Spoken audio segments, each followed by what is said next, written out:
You know, they were talking about climate change yesterday, and now we're learning that scientists and researchers are looking at how to change the weather on purpose. That's right. Lasers now could one day manipulate rain and lightning. CBS This Morning contributor Michio Kaku is a physics professor at City College of New York. Professor, nice to see you. Extraordinary seeing Al Gore and Bill Clinton there together with Charlie, wasn't it? That's right, yeah. Yeah, they did not get into this discussion, no. though. But it is fascinating. I mean, lasers, really, to change the weather? That's right. Well, as Mark Twain once famously said, everyone complains about the weather, but no one ever does anything about it.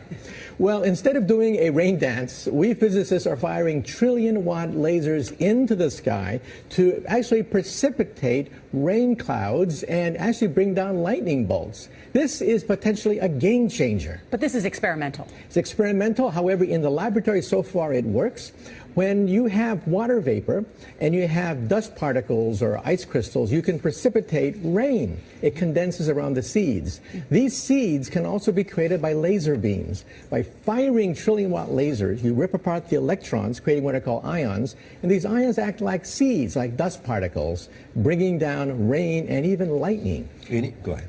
Well, this fascinates me in part because, too, I remember reading the stories that China had used this during the Olympics, that the USSR had used this after Chernobyl to create rain clouds. I mean, did those really work then? We have some of these capabilities now? Inconclusive. Even in the 60s, the CIA used this to bring down monsoons during the Vietnam War, to wash out the Viet Cong.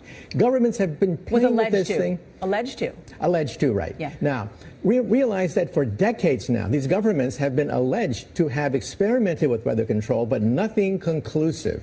This time we're bringing in the laws of physics rather than simply waving our hands and uttering mumbo-jumbo.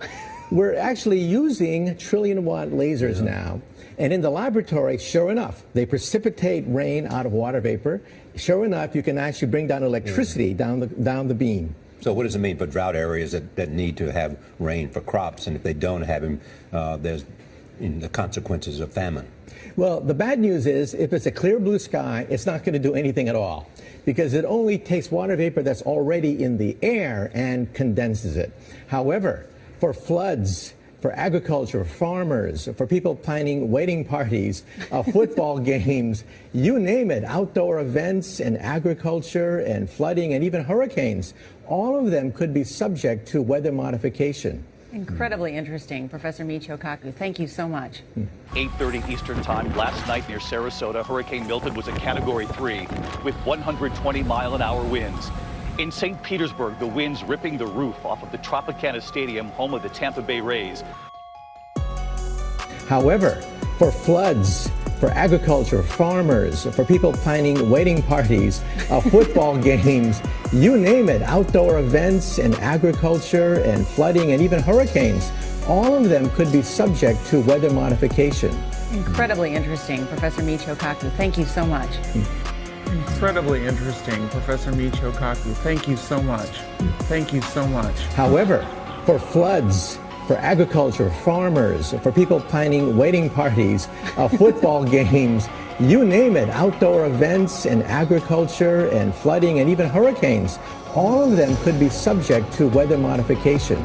Incredibly interesting, Professor Michio Kaku. Thank you so much. Incredibly interesting, Professor Michio Kaku. Thank you so much. Tonight, at least 10 dead from this storm, and that number is expected to grow. Oh my God. This evening, more than 3 million people in Florida are without power.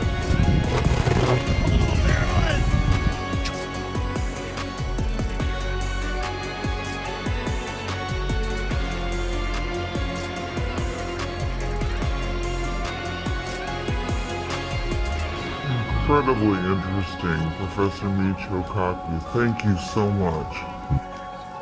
Incredibly interesting, Professor Michio Kaku. Thank you so much.